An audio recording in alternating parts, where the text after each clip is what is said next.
서론 부분을 잠깐 먼저 보겠습니다. 지난주 말씀의 제목이 마음의 완악함과 마음의 온순함이라는 제목인데요. 오늘 말씀하고 상당히 좀 관련이 있습니다. 마음이 완악한 자는 사실 어린아이들 중에서는 마음이 완악한 아이들이 거의 없죠. 오히려 이제 어른들 중에 나이 많이 먹을수록 완악한 사람들이 많아지죠. 어린아이들은 대체로 온순하죠. 온유하고 순진하고 순종적이고 고분고분하고. 자, 지난주 말씀 보면은 마음이 완악해지면 말씀을 시험하게 된다고 하죠. 그러니까 나이 많이 든 어른들일수록 하나님의 말씀을 그대로 받아들이지 않고 거기에 자꾸만 여러분도 아시는 것처럼 나의 경험이라는 것을 좀 갖다 집어넣어서 말씀을 좀 해석을 하려고 하고요. 또 사람의 지식이 어떻게 보면 하나님 지식에 비하면 아무것도 아닌데 자신의 지식을 뭔가 좀 집어넣어서 말씀을 판단하려고 하고요. 결국 이런 것들이 다 사실은 말씀을 시험하는 거라고 성경은 얘기하고 있습니다. 즉 어린아이의 어떤 그런 부분을 놓쳐버리게 되면은 결국 우리는 하나님을 시험하는 자로 그렇게 살아갈 수밖에 없습니다. 참 안타깝죠. 말씀을 시험하게 된다. 말씀을 시험한다는 것은 곧 예수님을 시험하는 것이다. 말도 안 되는 거죠. 우리가 따라가야 될 분을 우리가 시험을 하는 겁니다. 참 말이 안 되죠. 우리 인도하시는 분의 입장에서 생각하면은 이건 정말 말도 안 되는 거죠. 그래서 예전에도 그 하급상이라는 거 있잖아요. 하급상. 밑에 있는 사람들이 위에 있는 사람을 갈아엎어가지고 위로 올라가려고 하는 거. 그것만큼 큰 죄가 없죠. 그렇죠? 어떻게 보면 그런 죄를 우리가 날마다 짓고 있는 겁니다. 말씀을 시험한다는 것, 예수님을 시험한다는 것, 그리고 무에서 유를 창조하신 아무것도 없었다. 그렇죠? 우리 자신이었는데 우리에게 의미를 부여하시고 우리를 만들어주신 무에서 유를 창조하실 수 있는 유일한 분, 그 하나님을 시험하는 겁니다. 마음의 완악함을 해결하지 못하면. 그래서 마음의 완악함이라는 게 참 무서운 겁니다. 그래서 어떻게 하면 우리는 이 마음의 완악함에서 빠져나올 수 있겠습니까? 어떻게 하면 우리는 어린이처럼, 그렇죠, 순수하고 순진하고 고분고분하고 부드럽고 유한 그런 마음을 소유할 수 있겠습니까? 이 부분을 놓고 정말 여러분들 중에 누군가는 좀 애통해야 하는 그런 시간표를 가졌으면 좋겠습니다. 여기 있는 분들 전부가 그러면 좋겠지만 단 한두 명이라도 하나님은 정말 이런 마음을 주고 싶어 하시는데, 그렇죠? 딴 것 때문에 우리가 괴로워하는 게 아니라 사실 우리는 참 엉뚱한 거 가지고 괴로워하잖아요. 돈이 없어서 괴로워하고, 직장 때문에 괴로워하고, 인간관계 때문에 괴로워하고, 또 나이 먹는 것 때문에 서러워서 괴로워하고, 참 엉뚱한 거 가지고 괴로워하는데 정말 이것 때문에 괴로워하는 사람이 생기면 좋겠습니다. 하나님, 왜 저는 마음이 완악해져 가고 있나요? 정말 마음이 완악해지면은 말씀을 시험할 수밖에 없고, 말씀을 시험한다는 건 예수님을 시험할 수밖에 없고, 예수님을 시험한다는 건 곧 예수님을 보내신 하나님을 시험하는 거나 다름이 없는데 나는 왜 자꾸 이런 삶을 살다 갈 수밖에 없습니까? 나도 하나님의 그 원래 창조 목적에 맞는 원래 인간의 그 온순함처럼 그거를 정말 회복하고 싶습니다. 그걸 위해서 좀 애통하는 분들이 되시면 좋겠습니다. 그렇죠? 그래서 애통하는 자는 복이 있나니 저희가 위로를 받을 것이며. 바꿔 말해볼까요? 위로를 받는다는 것은 곧 하나님이 우리를 치료하신다는 뜻입니다. 여기 치유가 필요한 분들이 많이 계시죠.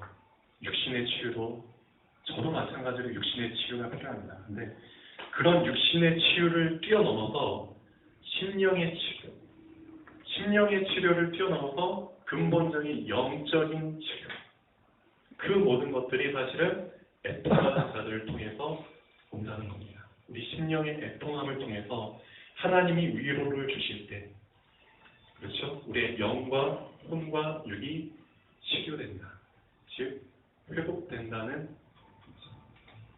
그런 뜻이 들어있습니다. 그래서 지난주 말씀 한번 잘 생각해 보시면 좋겠습니다.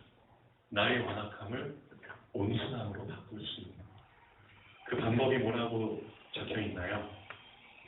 자, 마음이 온순해지면 말씀에 길들여지게 되면서 말씀을 따라가게 됩니다. 어쩌면 이게 어린아이의 믿음이 아닌가 싶습니다. 어린아이들은 진짜 단순해요. 그래서 그냥 복잡하지가 않아요. 그래서 딱 앞에 가는 사람들이 오라고 하면 그냥 갑니다. 그렇죠. 그게 온순해진다는 뜻이잖아요. 근데 어른들은 그렇지 않죠. 자꾸만 뭔가 재면서 따라가려고 하죠. 그러니까 이제 수지타산, 그렇죠? 이해를 따지면서, 득실을 따지면서 이게 나한테 안 좋을 것 같으면은 안 가죠. 뻗팅기죠. 그런 신앙인들이 많죠, 요즘 시대에. 우리는 거기에 물들지 않으면 좋겠습니다. 자, 하나님은 심령의 가난함과 마음의 애통함을 경험한 자에게, 그렇죠? 이런 애통함을 경험한 자에게 속사람을 볼 수 있는 눈을 허락해 주십니다. 즉, 내 자신의 영적 상태와 심적 상태를 볼 수 있는 눈을 열어주십니다. 나를 볼 수 있는 눈을. 그 눈이 열리지 않은 상태에서는 절대 이런 온전한 응답을 받을 수가 없죠. 자, 이 시간표를 거친 사람은 온순한 마음을 소유하게 됩니다. 그래서 완악함에서 온순함으로 넘어갈 수 있는 방법을 마태복음의 그 팔복, 예수님의 팔복에 대한 설교 여기에서 찾을 수 있습니다. 심령이 가난해지고, 그렇죠? 애통하게 되고, 그러는 가운데 자, 마음이 온유한 자의 응답을 받게 됩니다. 그리고 나서 치유를 받은 사람은 긍휼히 여기는 응답을 받게 되겠죠. 나와 같은 사람들을 잘 이끌어줄 수 있는 넓은 마음과 그런 긍휼한 마음을 소유하게 되겠죠. 그때부터 다른 사람을 살리는 축복의 시간표에 들어가게 됩니다. 전에 제가 말씀드린 거 한번 잘 생각해 보십시오. 팔복의 시간표 중에서 처음 4가지 복은 나를 살리는 복입니다. 그리고 나머지 5번째부터 8번째까지의 복은 남을 살리는 복입니다. 그 시간표를 한번 잘 염두에 두고 보시면 좋을 것 같습니다. 그래서 지금 나를 살려야 될 시간표에 있는 분들은 처음에 4가지 복을 한번 잘 깊이 생각해 보십시오. 심령이 가난한 자는 복이 있나니 천국이 저희 것이며, 그렇죠? 구원의 축복을 이제 허락을 받게 되고요. 대신에 애통하는 자는 복이 있나니, 즉 나의 영적 상태와, 그렇죠? 내가 하나님의 자녀가 됐지만 참 내 안에 더러운 것들, 치유되지 못한 것들을 많이 볼 수 있는 시간표를 허락해 주십니다. 그걸 보는 게 복이라고 얘기하고 있습니다. 어떻게 보면 그 사람은 위로를 받을 것이며, 그런 위로를 받는 가운데 온순해진다는 거죠. 온유한 자는 복이 있나니 저희가 땅을 기업으로 받을 것이며, 그렇죠? 의에 졸이고 목마른 자는 복이 있나니, 그렇죠? 4번째 복이 뭔가요? 4번째 복. 자, 마태복음 한번 찾아보시죠. 제가 계속 말씀드리는 것보다는 마태복음 5장 한번 보시죠.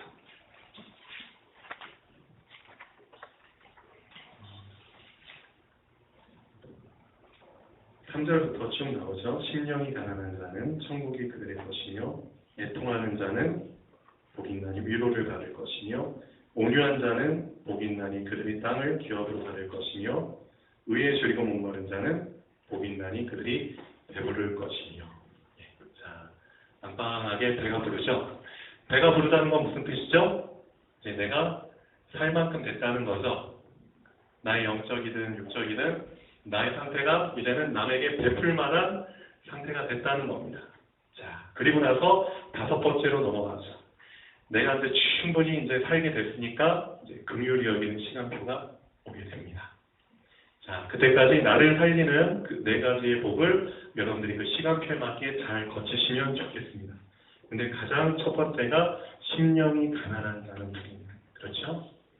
이 세상에 관심이 있고 영적인 것, 하나님과 천국, 그렇죠? 그런 부분에 관심이 없는 사람들은 절대 심령이 가난한 시간표가 허락되지 않겠죠. 많은 사람들, 특히 어떤 사람들이 그런가요? 다음 주에 말씀드릴 부분 중에 하나인데요. 부자들이죠. 부자. 부유한 사람들은 그렇죠. 영적인 부분에 대한 갈급함이 많이 없습니다. 왜냐? 본인들이 그렇죠. 이 돈이라는 것, 권력이라는 걸 통해서 그들이 추구하는 것을 웬만큼 다 추구할 수 있기 때문에. 그래서 부자가 천국에 들어가는 것을 낙타가 바늘귀에 들어가는 것보다 더 어렵다는 말을 이제 마가복음 오늘 본문 바로 다음에 하고 계십니다.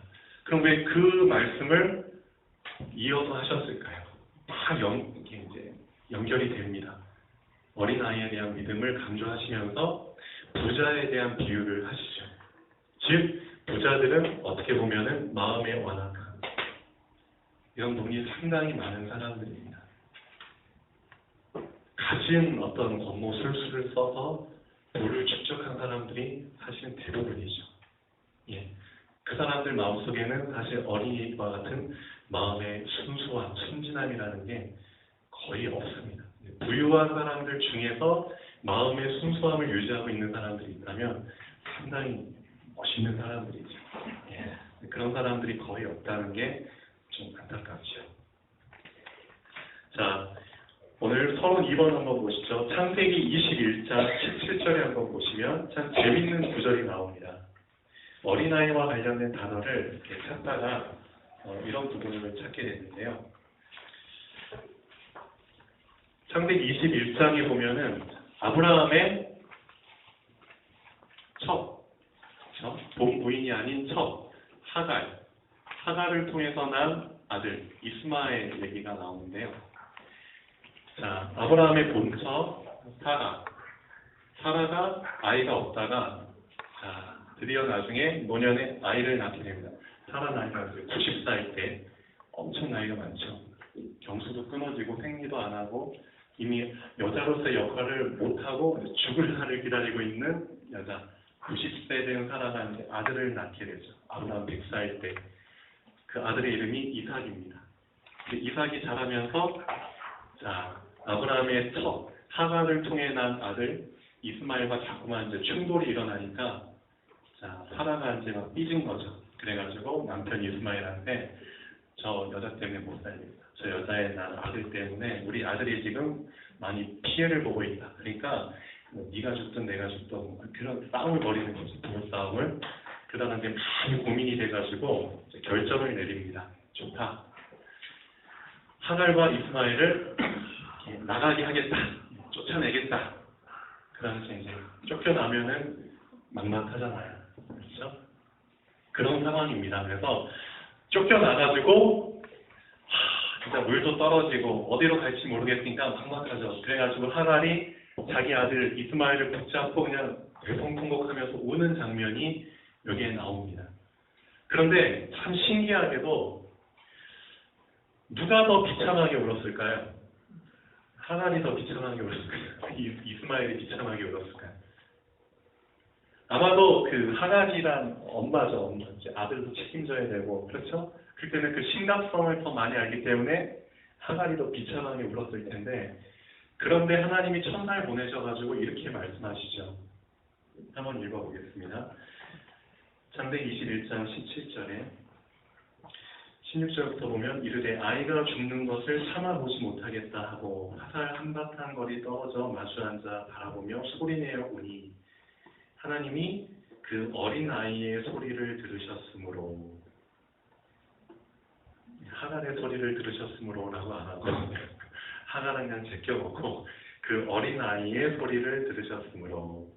하나님의 사자가 하늘에서부터 하갈을 불러 이르시되 하갈아 무슨 일이냐 두려워하지 말라. 하나님이 저기 있는 아이의 소리를 들으셨나니 일어나 아이를 일으켜 네 손으로 붙들라. 그가 큰 민족을 이루게 하리라 하시니라. 분명히 하갈의 울음소리가 더 컸을 텐데 하갈을 제껴놓고 하나님이 어린 아이의 소리를 들으셨으므로 그것 때문에 반응하셨다고 성경은 기록되어 있습니다. 이유가 뭘까요? 분명히 오늘 어린아이와 같이 어린아이의 속성과 분명히 관련이 있다는 거죠. 그 부분도 한번 잘 생각해 보십시오. 하나님은 어디에 약하냐? 순수함에 약합니다. 진짜 순수함에 약합니다. 왜냐 하나님 본인이 순수하신 분이기 때문에. 그래서 제가 우리 준영이도 여기 앉아있지만 준영이한테 어젠가 그저께인가 이 말을 잠깐 했죠. 자, 사단이 가장 싫어하는 게 있다. 가장 싫어하는 뭘 싫어하느냐? 사단은 깨끗한 걸 싫어한다. 말 그대로 순수한 걸 싫어한다. 사단의 속성이 더러운 걸 좋아한다. 귀신 잡힌다는 사단에 잡힌 그 무속인들이나 그 귀신 들린 사람들 보잖아요. 그 사람들 집에 가보면 공통점 집이 엄청 더럽습니다. 지저분합니다. 그렇죠? 들어가지도 않은 겁니다. 저도 우리 주엄마하고 20대 초반에 모르고 제가 살고 있는 지역에 있는 모든 무당집들 조사한다고 뜻이 있는 애들 이제 같이 여러 명 데리고 방학 때마다 매일마다 무속인들 집 조사하면서 무당들하고 얘기도 하고 복음도 전하고 설문조사도 한 적이 있는데 진짜 열이면 열 거의 대부분의 집들이 진짜 더럽습니다. 왜냐? 사단의 속성 자체가 그렇기 때문입니다. 그래서 사단이 제일 싫어하는 거는 깨끗한, 순수한. 하나님은 거룩한 분이기 때문에. 그렇죠? 그래서 순수해지는 방법이 있다. 그게 뭔지 아느냐? 사단이라는 놈은 생각이라는 걸 통해서 우리를 더럽게 하기 때문에 우리의 생각이 그 더러운 거에서 빠져나오고 영향을 안 받으면 되는데 우리의 마음과 생각을 가장 깨끗하게 할 수 있는 방법을 하나님이 주셨다는 겁니다. 어떤 방법을 주셨냐? 그게 바로 찬양입니다.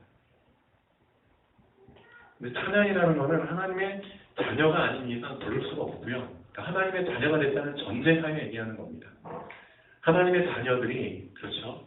이런 더러움에서 사단의 어떤 그런 영향에서 벗어나고 빠져나오고 오히려 사단을 도망가게 할 수 있는 가장 확실한 방법이 찬양입니다. 왜 찬양이냐? 그것도 이제 어린아이의 시각표에 맞게 설명을 드릴 텐데요. 하나님이 우리 인간을 애초부터 만드신 목적이기 때문입니다.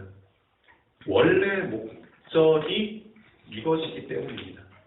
이 백성은 내가 나를 위하여 지었나니 곧 나의 찬송을 부르게 하려 함이라. 성경에 기록되어 있죠. 즉 우리 인간을 만드신 목적은 하나님이 찬양을 받기 위해서 만드신 겁니다. 그 인간의 원래 목적에 부합하는 것을 우리 인간이 붙잡았을 때 사실상 가장 목적에 맞는 깨끗함과 순수함이 회복이 되는 겁니다. 사단은 사실 그거를 막기 위해서 활동하는 겁니다. 그래서 우리 준영이뿐만 아니라 여기 있는 분들도 마찬가지입니다. 저도 마찬가지입니다. 저한테 만약에 순수함이라는 게 같은 나이 또래 어른들에 비해서 그래서 사람들이 저를 봤을 때 저 사람은 뭔가 정말 순수하다. 어린아이 같은 그런 순수함이 많이 묻어나온다. 라고 보였다면 잘은 모르겠지만 저는 그 이유를 여기에서 찾고 싶습니다. 저 같은 경우는 저희 직장이 삼천에 있잖아요. 그래서 가는 데만 1시간 넘게 걸립니다. 차로. 오는데도 1시간 넘게 걸리죠.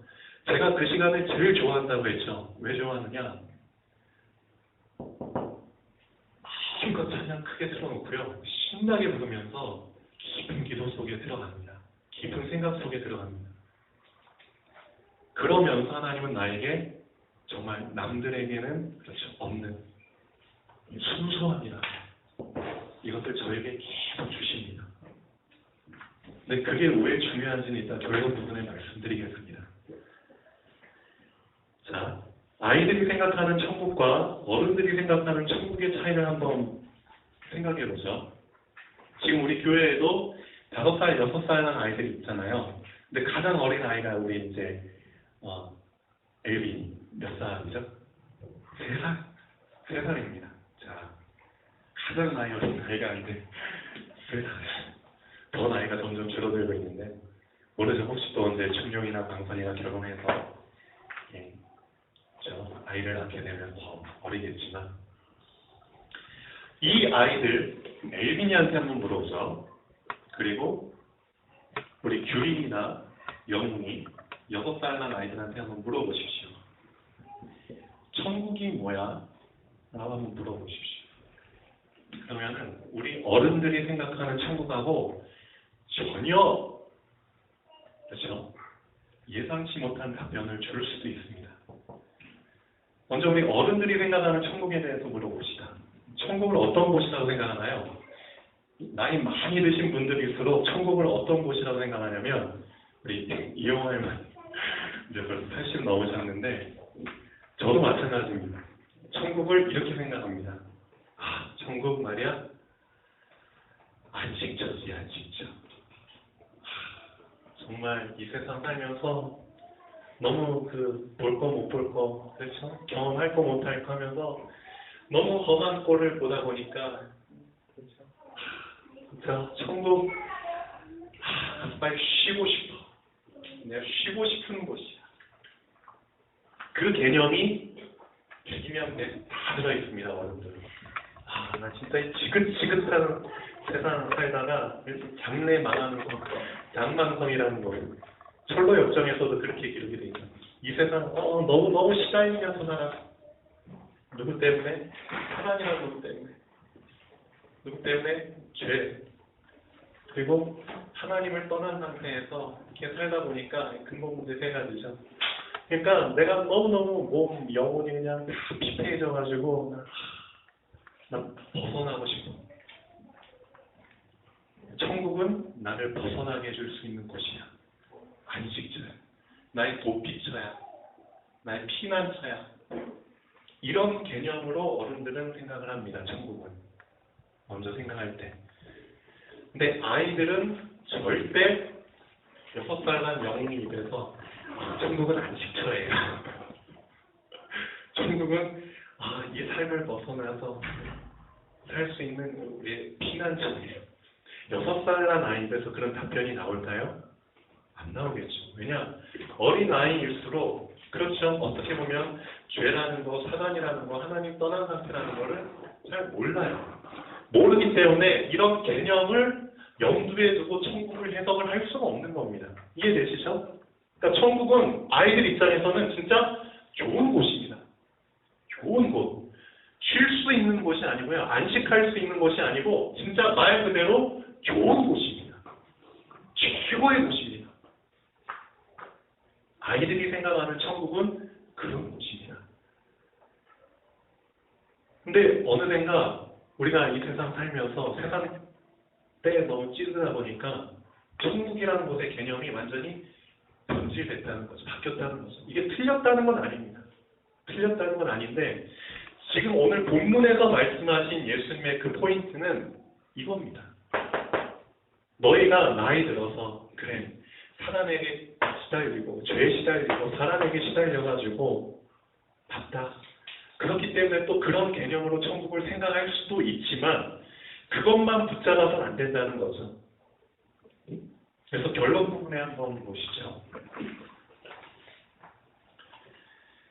하나님의 자녀는 어린아이의 순수한 믿음도 갖고 있어야 되지만 그렇죠? 장성한 자의 단련한 믿음도 같이 갖고 있어야 됩니다. 둘 중에 하나만 갖고 있으면 좀 안 되겠죠. 어린아이가 생각하는 천국의 개념과 어른들이 생각하는 천국의 개념 두 가지를 다 갖고 있어야 됩니다. 우리도 어린아이였기 때문에. 그게 이 세상 살다가 변질됐기 때문이죠. 원래 그 순수한 의미의 천국을 붙잡고 있어야 됩니다. 그래서 예수님이 말씀하시죠. 너희가 이 세상 살 때 정말 이 양을 늑대, 이리 때 보낸 것과 같다.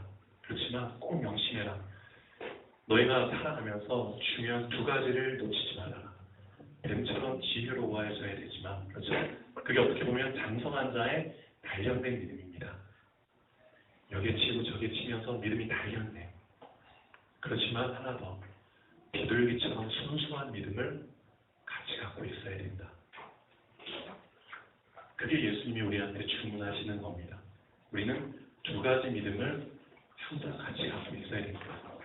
우리의 순수함과, 그렇죠? 하나님의 원래 우리를 창조하신 그 목적을 놓치지 않기 위해서입니다. 그래서 아이들이 생각하는 믿음과 어른들이 생각하는 믿음의 차이도 한번 보시죠. 자, 다음 주에 잠깐 말씀드릴 텐데, 자, 부자가 천국에 들어가는 게 낙타가 바늘 실 꿰는 구멍 있죠? 거기에 낙타가 들어간다는 거. 이게 말이 되냐 이거죠. 그것보다 더 어렵다고 얘기를 합니다. 부자가 천국에 들어가는 게. 그럼 제자들이 그 말을 듣고 그러면 부자는 한 명도 천국에 못 들어가겠네요 라고 얘기를 하죠. 뭐죠? 이미 예수님이 하신 말씀에 우리 어른들의 그 세상 때 찌든 그 지식을 가지고 해석을 하려고 하니까 그런 해석이 나오죠. 그게 바로 어른들의 믿음입니다. 그런데 아이들이 생각하는 믿음은 뭐죠? 아이들은 그런 거 잘 몰라요. 어른들은 어떻게 하면 낙타가 바늘귀에 들어갈까? 저도 이렇게 생각을 해요. 이렇게 하면 들어갈 수 있어. 어떻게 하지? 자, 낙타를 풀을 뜯는 풀을. 낙타를 죽인 다음에 이렇게 막 절여. 육절기 같은 거 있죠? 그래가지고 정말 바늘귀보다 더 얇게 쫙 말듯이 말아가지고 그 다음에 바늘귀로 통과시켜. 네, 죽은 상태죠. 그렇게 해도 들어보낼 수 있고, 아니면 바늘을 크게 만들어. 그래서 바늘 크게 만든 다음에 최고로 작은 낙타를 들여보는 이런 방법도 있고. 그러니까 어른들은 자꾸만 본인들 어떤 그런 지식적인 거 있잖아요. 그거를 가지고 믿음에 끼워 맞추려고 합니다. 근데 아이들은 그렇지가 않아요. 영웅이나 교진이 같은 아이들한테 얘기를 해요. 그렇잖아. 저쪽에 있는 산이 이쪽에서 저쪽으로 옮겨졌대. 진짜 우리 어른들이 사실인 것처럼 얘기하잖아요. 그럼 애들 그냥 믿어버립니다. 진짜 산이 옮겨져 버렸다고? 산이 이쪽에서 저쪽으로 옮겨졌다고? 진짜 옮겨졌대. 그렇구나. 믿어요. 그게 아이들의 믿음과 어른들의 믿음의 차이입니다. 그런 믿음을 원하는 겁니다. 우리들한테는 그런 믿음이 남아있나요? 한번 잘 보시죠. 장성한 자의 어떤 그런 삶을 살면서 그런 순수함이 많이 없어져 버린 것 같습니다. 자, 본론 말씀 보시죠. 사람들이 예수께서 만져주심을 바라고 어린 아이들을 데리고 오매 제자들이 꾸짖거늘. 예수님이 이렇게 하시죠. 예수께서 보시고 이르시되 라고 안 하시고 노하여 이르시되.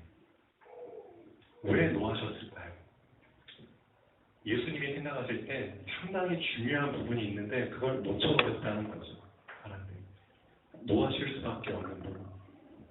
아이들이 내게 온 것을 용납하고 금하지 말라.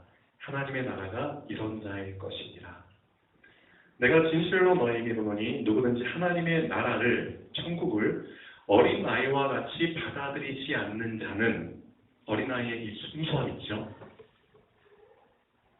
세상 때 어떤 물든 그런 변질된 개념이 아닌 진짜 순수한 개념으로 천국을 받아들이지 않는 자는 결단코 그곳에 들어가지 못하리라. 한번 잘 생각해 보십시오. 진짜 잘 생각해 보셔야 됩니다. 그 어린 아이들을 안고 그들 위해 안수하시고 축복하시니라. 그래서 우리들은 예수 그리스도라는 것을, 그렇죠? 예수 그리스도라는 개념을 염두에 두고 구원을 생각하고 천국을 생각하고 믿음을 생각합니다. 당연하죠. 눈에 보이지 않는 영적 존재가 있기 때문입니다. 그리고 그 영적 존재 때문에 살면서 자꾸만 시달리기 때문이죠. 그러니까 예수 그리스도라는 개념을 생각 안 할 수가 없습니다. 근데 이것도 한번 생각해 보셔야 됩니다. 원죄라는 게 있기 이전의 믿음과, 그렇죠? 즉 예수 그리스도하고는 상관없는 시기잖아요. 어떻게 보면. 근데 창세기 3장이라는 사건을 통해서 원죄가 발생하고 그 원죄로 인해서 예수 그리스도가 필요할 수밖에 없는 그 원죄 이후의 믿음을 한번 잘 생각해 보십시오. 근데 우리는 지금까지 원죄 이후의 믿음만 계속 붙잡고 있거든요. 원죄 이전의 믿음도 한번 생각하고 그것도 붙잡을 필요가 있습니다. 두 가지의 믿음을.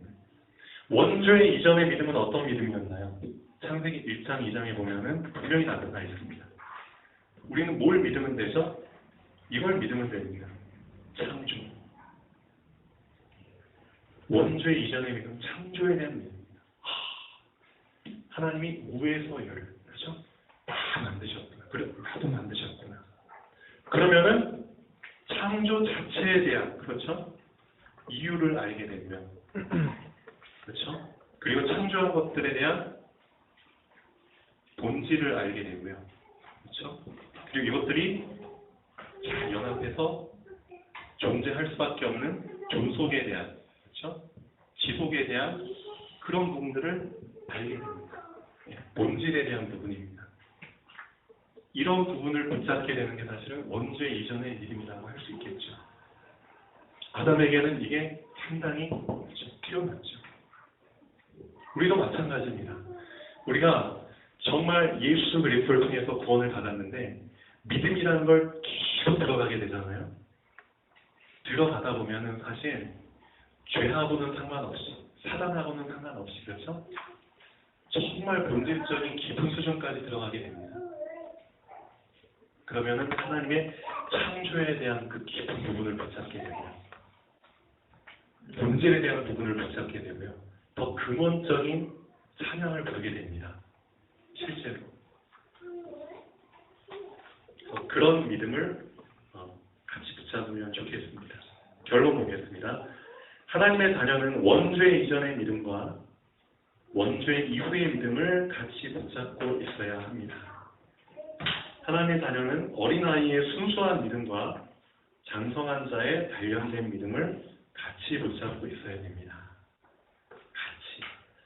그래서 너희는 뱀같이 지혜롭고 비둘기같이 순결하라는 말씀처럼 이 두 가지 믿음을 같이 가지고 있어야만 세상의 인도를 받지 않고, 세상에 끌려다니지 않고 우리가 세상 속에 살고 있지만 성령의 인도를 받을 수 있습니다. 자, 그럼 어떻게 하면 순수함을 소유하게 될까요? 하나님의 말씀이 나의 생각보다, 나의 경험보다 높아지는 만큼, 더 믿어지는 만큼 순수함이 회복이 되고 그만큼 더한 순수함을 우리가 소유하게 됩니다. 결국 방법은 하나입니다. 우리가 순수해질 수 있는 유일한 방법은 말씀 말고는 없습니다. 그래서 말씀을 진짜 믿는 사람의 특징은 다 순수하다는 겁니다. 진짜입니다. 그 말씀이 나를 깨끗게 하기 때문입니다. 그 말씀에 목조를 붙인 게 찬양이기 때문입니다. 그래서 오늘 우리 준영이 예배 같이 드려서 너무 감사한데요. 저도 찬양을 많이 좋아하는데 우리 준영이 혹시 부르고 싶은 찬양 있으면 제가 갖고 있는 찬양이 수천 곡이 넘어요. 그래서 한번 다운로드 이렇게 MP3로 우리 강관이 형하고 준영 형이 멋있게 USB든 CD든 구워줄 수 있어요. 아주 좋은 찬양들 많아요. 진짜. 근데 그 찬양들도 종류가 있죠. 진짜 원래 의미 자체가 하나님을 찬양하는 그런 찬양이 있고요. 하나님, 저 진짜 힘들게 살고 있습니다. 신세 한탄에 곡조를 붙여가지고 찬양한다고 하는 것도 있고요. 네, 상관없습니다. 괜찮습니다. 그래서 찬양 부르시면서 정말 하나님에 대한 믿음이 점점 더 생겨나겠죠. 오늘 말씀이 어린아이와 같이인데요. 분명히 방법을 말씀드렸습니다. 어린아이와 같이 순수해지고 그 순수한 믿음을 붙잡을 수 있는 방법은 말씀 말고는 없는데 그 말씀이 나에게 자연스럽게 각인이 될 수 있는 가장 좋은 방법이 찬양입니다. 네, 그래서 사단도 마찬가지로 사단을 자연스럽게 각인시킬 수 있는 방법이 노래라는 걸 알고 있어요. 그래서 음악이라는 걸 통해서 사단은 전 세계의 사람들을 자기에게 그렇죠, 각인시키고 있습니다. 그러니까 어둠입니다. 사단도 그 방법이 가장 효과적이라는 걸 알고 있기 때문입니다. 그래서 우리는 말씀, 곡초를 붙인 그래서 말씀 찬양. 그래서 시간 날 때마다 계속 찬양을 부르면 좋겠습니다. 네. 기도하겠습니다.